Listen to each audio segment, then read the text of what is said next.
Assalamualaikum warahmatullahi wabarakatuh. Perkenalkan, saya Feni Mutiara dengan NIM 2223290034. Di sini saya akan mengerjakan UAS mata kuliah psikolinguistik mesin pengampu Ibu Yuli Haryanti MPD.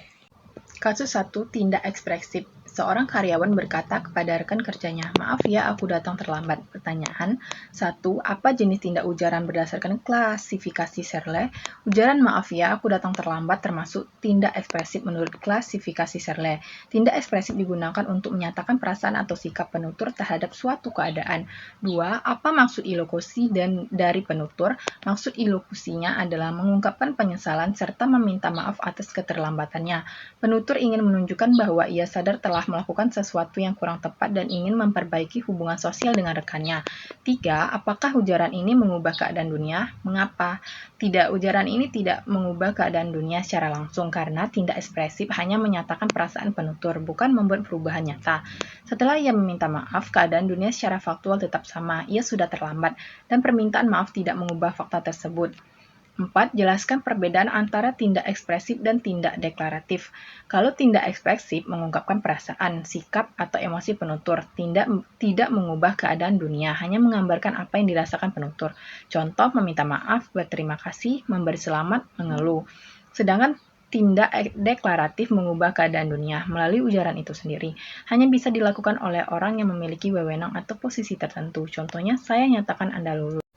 Kasus 2, fonologi atau penyederhanaan bunyi. Anak usia 2 tahun mengatakan tata untuk kakak, mimi untuk minum, topi menjadi popi.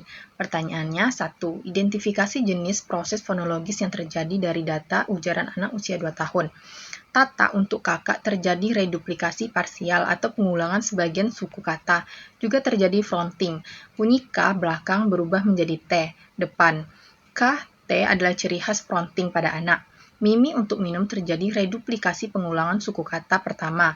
Ada juga penyederhanaan struktur kata dari 3 suku kata menjadi 2. Popi untuk topi terjadi stopping, yaitu bunyi frikatif atau afrikat diganti dengan bunyi hambat. Namun di sini lebih dominan pergantian tempat artikulasi. T menjadi P karena anak lebih mudah mengucapkan bunyi bilabial. Juga ada asimilasi sebagian, yaitu bunyi awal menyesuaikan bunyi berikutnya. 2. Mengapa anak usia ini cenderung menyederhanakan bunyi? Karena pada usia 2 tahun, organ artikulator seperti lidah, bibir, rahang belum berkembang sempurna. Anak masih belajar mengontrol gerakan halus untuk menghasilkan bunyi tertentu. Mereka memiliki bunyi yang lebih mudah diproduksi dibanding bunyi yang sebenarnya. 3. Pada tahap perkembangan fonologi, mana anak ini berada? Anak berada pada tahap fonologi awal atau tahap penguasaan sistem bunyi dasar, sekitar usia 1,5 tahun sampai 3 tahun.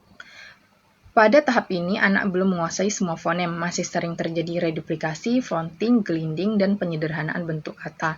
Anak mulai stabil menyebut kata, tetapi masih belum akurat seperti orang dewasa. 4. Apakah bentuk ujaran tersebut wajar dalam perkembangan bahasa? Ya, sangat wajar. Penyederhanaan seperti reduplikasi, fronting, dan perubahan bunyi adalah proses normal pada usia anak 2 tahun. Hampir semua anak melalui tahap ini. Biasanya, kemampuan fonologis akan semakin matang pada usia 4-5 tahun, ketika mereka dapat mengucapkan sebagian besar bunyi secara benar. Kasus 3, kerusakan hemisfer kanan atau gangguan prosodi. Pasien mengalami cedera pada hemisfer kanan, kemudian berbicara dengan nada datar tanpa ekspresi emosional. Saya sangat bahagia hari ini, tetapi terdengar seperti nada datar tanpa intonasi. Pertanyaan 1. Apa nama gangguan yang dialami pasien? Pasien mengalami aprosodia, yaitu gangguan dalam penggunaan intonasi, ritme, dan tekanan suara yang berfungsi menyampaikan emosi. Pada kasus ini, lebih tepat disebut aprosodia emosional karena pasien tidak mampu mengekspresikan perasaan lewat nada suara. 2. Jelaskan peran hemisfer kanan dalam prosodi emosional. Hemisfer kanan memiliki peran penting dalam mengatur intonasi dan ritme bicara, khususnya yang berkaitan dengan ekspresi emosi, menginterpretasi dan menghasilkan nada suara emosional seperti gembira, marah, sedih, dan terkejut, menghubungkan emosi internal dengan cara suara diucapkan. 3. Apakah struktur sintaksis dan makna kalimat pasien terganggu? tidak terganggu. Secara struktur, tata bahasa dan makna kalimat, saya sangat bahagia hari ini tetap benar dan dapat dipahami. Yang hilang hanyalah intonasi emosional, bukan isi pesan atau gramar. 4. Mengapa emosi bahasa dapat hilang sementara tata bahasa tetap baik?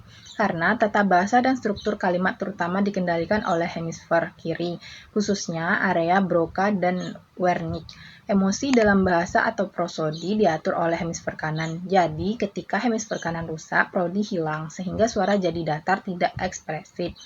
Bahasa tetap baik dan kata-kata, gramar, dan susunan kalimat tetap normal, karena pusat bahasanya berada pada hemisfer kiri yang tidak rusak. Kasus 4. Gangguan bahasa atau afrisia Broca. Seorang pasien stroke berusia 55 tahun menunjukkan gejala sebagai berikut. Saat diminta mendeskripsikan gambar, perempuan makan roti, dia apa, minum air. Pertanyaan pertama, identifikasi jenis gangguan bahasa yang muncul. Pasien menunjukkan ciri-ciri afrisia Broca, juga disebut non-fluent aprasia. Ciri khasnya bicara tersendat-sendat, banyak jeda, kalimat sangat pendek dan tidak lengkap. Tata bahasa rusak atau agramatisme. Pemilihan kata kerja dan kata hubung sangat terbatas. Ujaran seperti perempuan makan roti, dia minum air adalah pola yang sangat umum pada afrisia. 2. Jelaskan proses kognitif apa yang terganggu pada afrisia Broca. Proses yang terganggu terutama adalah perencanaan dan produksi bahasa, yaitu pasien kesulitan merangkai kata menjadi kalimat yang lengkap dan gramatikal. Area Broca berfungsi mengatur struktur tata bahasa atau sintaksis, sehingga saat rusak kemampuan ini menurun drastis. Kemampuan artikulasi, yaitu otot bicara tidak rusak tetapi otak tidak mampu mengatur gerakan artikulasi secara lancar. Ini menyebabkan ucapan menjadi tersendat dan patah-patah. Akses kata atau word interval, yaitu pasien tahu apa yang ingin dikatakan tetapi butuh waktu lama untuk menemukan kata yang tepat, karena itu muncul pengisi jeda seperti 3.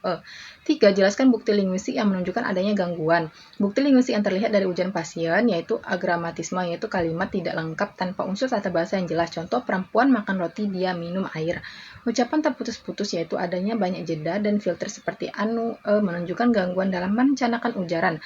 Minimnya morfologi, yaitu tidak ada penggunaan imbuhan atau bentuk kata yang benar, misalnya sedang makan, meminum. Produksi kalimat sangat pendek dan telegrafik. Speech, yaitu bahasa terdengar seperti telegram, hanya berisi kata-kata, isi nun dan verb dasar tanpa tata bahasa. Kasus 5. Pemerolehan bahasa anak. Seorang anak usia 2 tahun mengatakan, "Aki mami." Ibu memberi konteks bahwa maksud anak adalah kakak makan ubi. Pertanyaannya, 1. Analisis bentuk fonologis dan morfologis dari tuturan anak tersebut. Tuturan anak, aki mami, maksud kakak makan ubi. Analisis fonologis, terdapat beberapa proses penyederhanaan bunyi. Kakak, aki, terjadi fronting atau perubahan bunyi k, velar, menjadi bunyi yang lebih mudah diucapkan. Ada juga reduksi suku kata, dari 2 suku kata menjadi pola bunyi yang lebih sederhana. Makan, mam, terjadi final konsonan deletion atau penghilangan konsonan akhir. Ada assimilation, n hilang dan k berubah ke m, karena menyesuaikan bunyi hidung atau nasal. Ubi, mi, terjadi perubahan vokal awal kata dihilangkan. Terjadi substitution, bunyi u diganti dengan m karena lebih mudah diucapkan. Struktur disederhanakan menjadi satu kata, bi, mi. B. Analisis morfologis. Tidak ada imbuhan, semua kata berada dalam bentuk dasar. Kalimat disusun tanpa struktur lengkap, telegraphic speech. Anak hanya menyebutkan kata inti kakak makan ubi, tetapi dalam bentuk yang disederhanakan.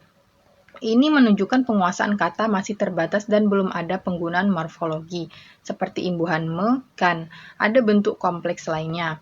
2. Jelaskan tahap pemerolehan bahasa yang sedang dialami anak. Anak ini berada pada tahap 2 atau two-word stage, atau tahap telegrafik awal yang biasanya dialami pada usia 1,5–3 tahun.